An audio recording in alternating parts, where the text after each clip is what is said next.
Assalamualaikum warahmatullahi wabarakatuh. Yang terhormat Bapak Muhammad Sulistiono SPDI MPD sebagai dosen pengampu mata kuliah Pendidikan Bahasa Indonesia dan Sastra Anak SD atau MI, beserta teman-temanku sekalian. Di sini kami akan menjelaskan presentasi kami yang berjudul Menulis Cerita Anak. Sebelumnya, saya akan memperkenalkan anggota kelompok saya.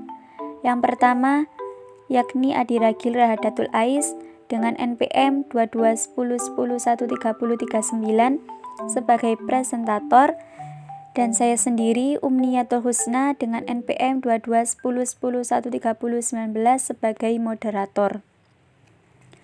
Baik, materi pertama akan dijelaskan oleh saya sendiri.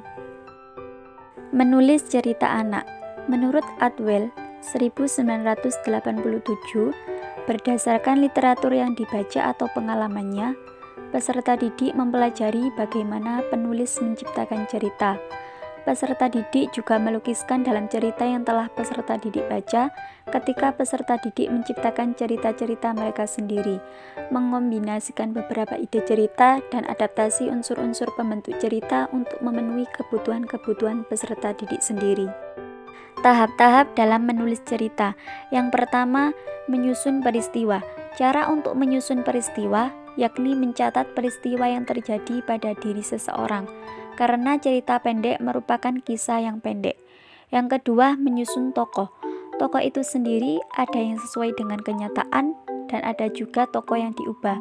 Yang ketiga, menyusun latar. Peristiwa itu terjadi di tempat mana. Yang keempat, menyusun amanat. Amanat adalah pesan yang hendak disampaikan sastrawan dalam cerita pendeknya. Untuk materi selanjutnya akan dijelaskan oleh Mbak Adi Ragil. Kepada Mbak Adi Ragil dipersilahkan. Proses menulis cerita. Ada 5 tahap dalam proses menulis, antara lain 1. Pra-menulis. Penulis bersiap untuk sampai pada tahap menulis.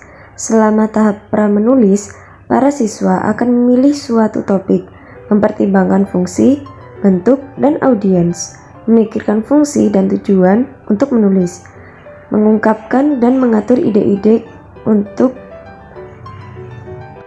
menulis, dan para siswa memusatkan perhatian pada aktivitas-aktivitas untuk mengumpulkan dan mengatur ide-ide untuk menulis. Menurut Gracious tahun 1983 menyebutkan aktivitas latihan dalam berbagai bentuk antara lain menggambar, mengumpulkan, berbicara, membaca, role-playing atau memainkan perang dan menulis cepat. 2. Membuat draft.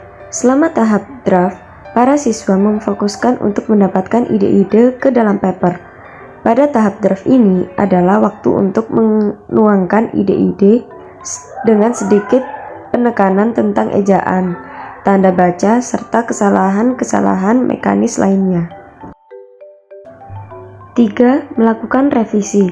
Revisi bukan hanya kiasan, namun merupakan pemenuhan kebutuhan para pembaca dengan jajan menambahkan, mengganti, menghapus, dan mengatur ulang materi yang ada. Adapun aktivitas-aktivitas dalam tahap revisi antara lain membaca kembali draft mentah-mentah, merevisi berbagai feedback, membaca tulisan, pendengar memberikan pujian, pertanyaan, permintaan penulis, usulan pendengar, dan proses yang diulangi. 4. Editing. Editing adalah menempatkan penggalan tulisan ke dalam format akhir. Koreksi cetakan. Mengoreksi cetakan komposisi tulisan tujuannya untuk menemukan dan memberi tanda pada kesalahan yang mungkin terjadi. Mengoreksi cetakan adalah ciri unik dari pembaca, di mana siswa membaca pelan-pelan, kata demi kata, mencari arti yang salah dari kegiatan membaca cepat. 5. Penerbitan. Pada tahap ini, para siswa membawa komposisi tulisan mereka yang siap diterbitkan atau diceritakan secara lisan untuk pendengar. Salah satu cara yang paling populer bagi anak-anak untuk menerbitkan tulisan mereka adalah dengan mencetak buku dan menerbitkannya. Baik, itulah presentasi dari saya. Saya kembalikan lagi kepada moderator. Baik, terima kasih Mbak Adi Ragil atas penjelasannya. Baik, terima kasih kepada teman-teman yang sudah mau mendengarkan beberapa penjelasan dari kami. Mohon maaf apabila ada salah pengucapan atau tutur kata. Saya akhiri, wassalamualaikum warahmatullahi wabarakatuh.